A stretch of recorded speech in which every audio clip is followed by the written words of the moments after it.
Hello students, welcome to my YouTube channel primary tuition classes. मेरा नाम है पुष्पा यादव। आज मैं आप लोगों को क्लास 6 मैथ चैप्टर 21 बनाकर देखिए 21 इसका नंबर 5 से लेकर नंबर 10 तक बताने वाली हूँ। ठीक है, तो चलिए स्टार्ट करते हैं। तो देखिए नंबर 5 में क्या बोला गया है, मेरे पास 26 स्टंप हैं, मैं और मीता 8:5 अनुपात में स्टंप को बांट लेंगे। तो हिसाब करके देखेंगे कि मैं और मीता दोनों कितना स्टंप लेंगे। ठीक है, कुल स्टंप की संख्या कितनी है, 26 है, और मैं और मीता कितने अनुपात में इसको बांटेंगे, 8:5 के अनुपात में। तो किसको कितना मिलेगा, मतलब किसने कितने स्टैम्प लिए, मैं और मीता दोनों ने कितने स्टैम्प लिए, ये हम लोगों को निकालना है। तो इसको कैसे बनाएंगे हम लोग, पहले हम लोग लिखेंगे कुल स्टंप बराबर 26 या फिर कुल स्टंप की संख्या बराबर 26, ऐसे लिख सकते हैं। फिर मैं और सीता 8:5 अनुपात में स्टंप को बांट लेंगे। उसके बाद क्या करेंगे हम लोग, अनुपातिक योग, that means sum of ratio 8 + 5, ये जो है ना इसको जोड़ेंगे हम लोग। तो 8 + 5 = 13। अब हम लोगों को निकालना है मैं कुल स्टंप लूंगी बराबर, मैं और मीता इसी अनुपात में है ना, सॉरी मैंने यहाँ पे ना सीता लिख दिया, यहाँ पे मीता होगा, मैं और मीता है ना। तो अब हम लोग क्या करेंगे, लिखेंगे मैं कुल स्टंप लूंगी बराबर, टोटल स्टंप कितना है 26, लिख देंगे 26 इंटू देंगे। अब मेरा अनुपात कितना है, मैं और मीता, दैट मीन्स मैं इस मीता, तो मैं 8 और मीता का 5 है। ठीक है, तो मैं यानी कि 8 बटा ये जो टोटल अनुपातिक योग आया है 13, तो 26 × 8/13। मैं कुल स्टंप लूंगी बराबर 26 जो कि टोटल है, इंटू करेंगे 8 जो कि मेरा अनुपात स्टंप का अनुपात है 8 अब इन दोनों को जोड़ के जो आया 13। ठीक है, तो 26 × 8/13, 13 एकम 13, 13 दूनी 26, तो 2/16 आंसर। मैं कुल स्टंप लूंगी बराबर 16। अब मीता कुल स्टंप लेगी बराबर, मीता सेम 26 हमारा टोटल है, इंटू देंगे, मीता का अनुपात कितना है 5/13, 13 एकम 13, 13 दूनी 26, 2 × 10। तो मीता को कितना स्टैम्प मिलेगा 10, मीता कितना स्टैम्प लेगी 10, मैं कितना स्टैम्प लूँगी 16। ठीक है, अब देखिए अगर आप लोगों को ये चेक करना है ना ये मैथ सही है या गलत, तो 16 और 10 को जोड़िए, 16 और 10 कितना होता है 26 होता है ना, तो कुल स्टैम्प की संख्या 26 निकल आ रही है ना, तो हमारा मैथ सही है। ठीक है, 5 नंबर ऐसे ही बनाना है, पहले कुल स्टंप लिखना है और उसके बाद कितने अनुपात में स्टंप को बांटेंगे वो लिख लेंगे, अनुपातिक योग निकालेंगे, फिर मैं कुल स्टंप लूँगी बराबर 26 × 8/13, फिर मीता कुल स्टंप लेगी बराबर 26 × 5/13, इस तरह से निकाल देना। ये हो गया नंबर 5। नंबर 6 में बोला गया है मेरे पढ़ने वाली पुस्तक और कहानी की पुस्तक का अनुपात 4:3।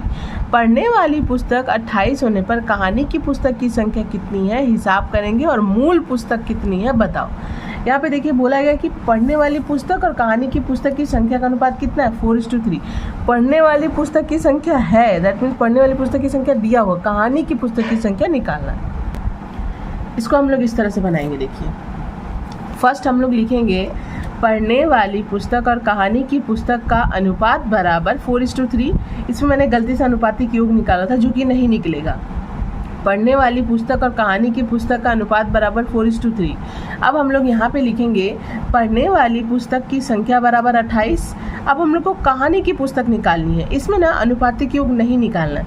तो कहानी की पुस्तक बराबर पढ़ने वाली पुस्तक की संख्या कितनी है 28, गुना दे देंगे 3 क्यों लिए, क्योंकि कहानी की पुस्तक का अनुपात कितना है 3 है, पढ़ने वाली पुस्तक का अनुपात 4 है, कहानी की पुस्तक का अनुपात 3 है। और जब हमारा पढ़ने वाली पुस्तक की संख्या दी हुई है तो कहानी की पुस्तक की संख्या बराबर 28 लेंगे, गुना देंगे 3/4। 3 किसका है, कहानी की पुस्तक का है, 3/4। 4 क्यों लिखे, क्योंकि ये पढ़ने वाली पुस्तक का अनुपात है।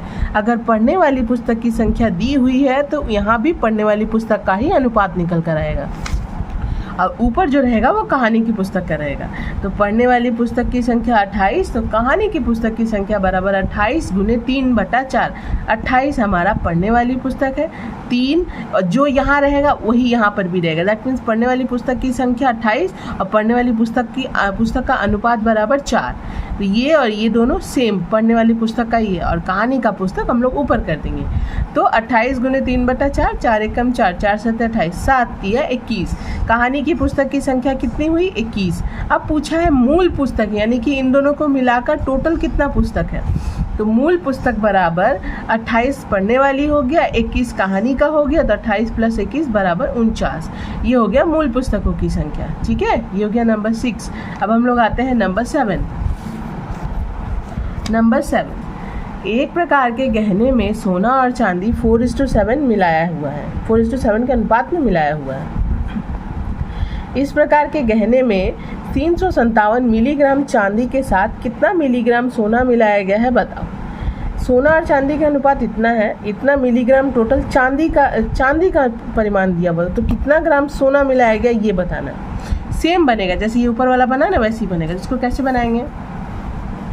सोना और चांदी के परिमाण का अनुपात बराबर 4:7, चांदी का परिमाण बराबर 357 मिलीग्राम, तो सोने का परिमाण बराबर, देखिए चांदी का परिमाण दिया हुआ 357 गुने, ये सोना का अनुपात है, ये चांदी का अनुपात है, तो गुना दे देंगे 4/7। 4 जो है वो सोना का है, ये जो है चांदी का। तो मैंने जैसे अभी पहले ही बताया कि अगर यहाँ जो सेम था पढ़ने वाली पुस्तक, तो यहाँ भी पढ़ने वाली पुस्तक का अनुपात दिए थे, तो सेम यहाँ पर अगर ये चांदी का परिमाण है तो यहाँ पर चांदी वाला अनुपात लिखेंगे जितने अनुपात में वो मिलाया हुआ है। तो 357 गुने 4/7, तो 7 एकम 7, 7 पचे 35, 7 एकम 7, तो 51 को 4 से इंटू करेंगे तो 204। तो 204 मिलीग्राम जो है हमारा वो सोने का परिमाण है। ठीक है, अगेन बता देती हूँ, पहले अनुपात लिख लेंगे हम लोग, सोने और चांदी का परिमाण का अनुपात। चांदी का परिमाण दिया हुआ है 357 मिलीग्राम, तो सोने का परिमाण बराबर 357 गुने 4/7, क्योंकि 4 सोना का है उसको ऊपर रखेंगे, 7 चांदी का उसको नीचे रखेंगे, इधर भी चांदी इधर भी चांदी, उसका इसको कट करेंगे 204 मिलीग्राम, तो सोने का परिमाण बराबर 204 मिलीग्राम। Answer number 8। नंबर 8, समबाहु त्रिभुज के तीनों कोनों का अनुपात लिखिए। समबाहु त्रिभुज का मतलब क्या होता है? जिसकी तीनों भुजा बराबर होती है। और त्रिभुज का कोनों का मान कितना होता है? त्रिभुज के कोनों का योग कितना होता है पहले मैं ये बता दूं। 180 डिग्री होता है, तो एक कोण का मान कितना हुआ? 60 डिग्री 60 डिग्री करके, तभी तो तीनों कोनों का मान 180 डिग्री हुआ और वो समबाहु त्रिभुज हुई। ठीक है, इसको कैसे हम लोग बनाएंगे? समबाहु त्रिभुज के तीनों कोनों का अनुपात बराबर, देखिए मैं अगेन बोल रही हूँ, समबाहु त्रिभुज के तीनों कोनों का अनुपात बराबर 60 डिग्री इस टू 60 डिग्री इस टू 60 डिग्री। ठीक है, अब इसको कट कर लेंगे, 60 एकम 60, 60 एकम 60, 60 एकम 60, तीनों ही तो 60 के टेबल से कट हो रहे हैं ना, तो 1:1:1 आंसर। इसमें और कुछ नहीं करना है, क्योंकि समबाहु त्रिभुज की तीनों भुजा समान होती है, उसे समबाहु त्रिभुज कहते हैं। और त्रिभुज के तीनों कोनों का मान तीनों कोनों के मानों का योग 180 डिग्री होता है। और जबकि त्रिभुज की तीनों भुजा बराबर है, तो एक कोण का मान 60 डिग्री 60 डिग्री 60 डिग्री, तभी तो हो गया हमारा 180 डिग्री, है ना। तो 1:1:1 ये हो गया हमारा आंसर, क्योंकि ये 60 के टेबल से तीनों ही कट जाएगा। नंबर 9, समकोण समद्विबाहु त्रिभुज के तीनों कोनों का अनुपात लिखिए। समकोण समद्विबाहु का मतलब होता है त्रिभुज की एक कोण 90 डिग्री का, समकोण का मतलब 90 डिग्री, त्रिभुज के जिस त्रिभुज का एक कोण 90 डिग्री का हो और जिसकी दो भुजाएं बराबर हो, उसे समकोण समद्विबाहु त्रिभुज कहते हैं। तो उस हिसाब से तीनों कोनों का अनुपात क्या होगा? समकोण समद्विबाहु त्रिभुज। ध्यान से देखिए, त्रिभुज के तीनों कोनों का मान कितना होता है? मैंने अभी बताया कि 180 डिग्री होता है ना। अब उसमें से एक कोण 90 डिग्री का है, समकोण, दैट मीन्स एक कोण 90 डिग्री का है, तो दो कोण हमारा कितना होगा? दो कोण, अगर 180 डिग्री तीनों कोनों का अनुपात होता है, तो एक कोण 90 डिग्री का निकल आया है, तो दो कोण कितना होगा? देखिए मैं यहाँ पे एक बना देती हूँ आप लोगों को, ऐसे करके। मान लीजिए ये 90 डिग्री का है और त्रिभुज के तीनों कोनों का मानों का योग 180 डिग्री होता है, तो 90 डिग्री जब दिया हुआ है तो इन दोनों को मिलाकर 90 होना चाहिए, तभी ना 180 आएगा। तो ये हमारा हो जाएगा 45 डिग्री, ये भी हो जाएगा हमारा 45 डिग्री। तो अब देखिए 90 डिग्री ये हुआ, 45 डिग्री 45 डिग्री, तीनों को प्लस करेंगे तो 180 डिग्री आएगा, है ना। तो समकोण समद्विबाहु त्रिभुज के तीनों कोनों का अनुपात बराबर 90 डिग्री इस टू 45 डिग्री इस टू 45 डिग्री, या फिर आप लोग 45 45 दोनों को आगे ले सकते हैं, 90 को पीछे ले सकते हैं, कोई दिक्कत नहीं है, ये भी सही है। समकोण समद्विबाहु त्रिभुज के तीनों कोणों का अनुपात बराबर 90 डिग्री इस टू 45 डिग्री इस टू 45 डिग्री। तो 45 दूना 90, 45 से कम 45, 45 से कम 45, 2:1:1। ये हो गया हमारा आंसर नंबर 9। नंबर 10 में आते हैं। 210 रुपये को फतेमा और शकील के बीच 3:4 के अनुपात में बांटने की कोशिश कीजिए और यह हिसाब कीजिए कि किसे कितना मिलेगा। टोटल रुपया हमारा दिया हुआ है, फतेमा और शकील के बीच का अनुपात दे दिया है, कितने रेशियो में बांटना है, तो और किसको कितना मिलेगा ये निकालना है। तो ये तो बहुत ही आसान है, कैसे बनेगा देखिए। कुल पैसे का परिमाण बराबर 210 रुपये। फतेमा इस टू शकील कितने अनुपात में बांटने के लिए बोला गया, 3:4। अनुपातिक योग 3 + 4 = 7। फतेमा को मिलेगा बराबर, टोटल कितना है 210, 210 गुने 3/7, 3 है फतेमा का अनुपात, 3/7, 7 हमारा अनुपातिक योग, 7 एकम 7, 7 या 21 0, 30 को 3 से इंटू करेंगे 90 रुपया। फतेमा को मिलेगा बराबर 90 रुपया। शकील को मिलेगा बराबर 210 रुपये हमारा टोटल है, 210 लिख लेंगे, इंटू देंगे। शकील का कितना अनुपात दिया गया 4, तो 4/7, 7 हमारा अनुपातिक योग है। तो शकील को मिलेगा बराबर 210 गुने 4/7, 7 एकम 7, 7 या 21 0, 30 को 4 से इंटू कीजिए 120 रुपया। फतेमा को मिलेगा 90 रुपया, शकील को मिलेगा 120 रुपया। ये हो गया हमारा आंसर। मैं अगेन आप लोगों को दिखा देती हूँ। कुल पैसे का परिमाण लिखिएगा, फतेमा इस टू शकील लिखिएगा, अनुपातिक योग कीजिएगा, फतेमा को मिलेगा, टोटल रुपीज़ लीजिएगा, इंटू दीजिएगा, फतेमा का जो अनुपात है वो लीजिएगा और अनुपातिक योग नीचे लिख के कट कीजिएगा।